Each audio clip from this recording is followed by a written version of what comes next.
Doctor مولانا صاحب، اکثر لوگوں کو دردوں کا مسئلہ ہے، گھٹنوں میں درد، کمر میں درد، تو اس کے لیے کوئی آسان سا نسخہ بتائیں۔ وعلیکم السلام ورحمۃ اللہ وبرکاتہ۔ بہت سارے لوگ، جوان لوگ بھی اس حوالے سے پریشان رہتا ہے، عمر رسیدہ تو اپنی جگہ پر کیونکہ عمر گزر چکا ہے، جوان لوگ بھی اسے کہ پریشان رہتا ہے کہ مجھے کمر میں درد ہے، مجھے کمزوری کا مسئلہ ہے، مجھے دردوں کا مسئلہ ہے، مجھے کندھوں میں درد رہتا ہے، پٹھوں میں درد رہتا ہے، جوڑوں میں درد رہتا ہے، پاؤں میں درد رہتا ہے۔ اس حوالے سے بہت سارے لوگ جو پریشان رہتا ہے، سب سے پہلے میں آپ کو ایک فارمولہ بتا دوں گا، بہترین فارمولہ تیار کیا ہوا ہے اللہ کے فضل سے۔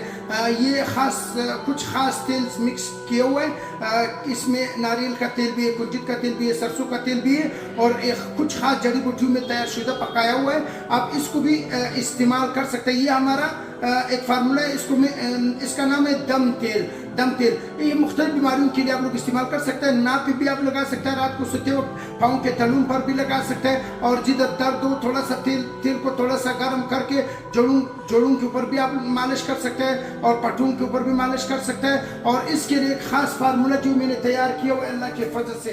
اس حوالے سے جو بھی مسائل ہو، یہ پاؤڈر بھی آپ لوگ استعمال کر سکتے ہیں۔ اور اس طرح ایک خاص فارمولہ میں آپ کو بتا دوں گا کہ آپ لوگ خود اپنے گھر میں بھی استعمال کر سکتے ہیں۔ وہ یہ فارمولہ ہے، جب تک آپ عالمی پاکستانی جامع سینٹر سے کوئی پروڈکٹ لے جائے گا، اسی وقت آپ بولے کہ دور ہو یا درد زیادہ ہے، درد تکلیف زیادہ ہے، تو آپ یہ نسخہ جو آپ نوٹ فرما لیں۔ بسم اللہ الرحمن الرحیم۔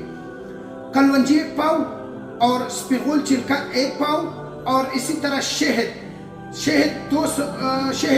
آدھا کلو، اس طرح بھی آپ ملا سکتے ہو، اور اس طرح بھی بنا سکتے ہو۔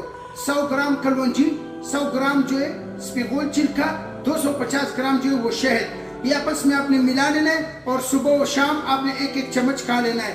انشاءاللہ اللہ کے فضل سے جو بھی، چاہے دردوں کا مسئلہ ہو، جوڑوں کا مسئلہ ہو، جو بھی مسائل ہو، اللہ کے فضل سے جسم میں دردوں کا مسئلہ رخصتی لے کے چلا جائے گا۔ مگر آپ نوٹ کریں، آپ نے گھبرانا نہیں انشاءاللہ۔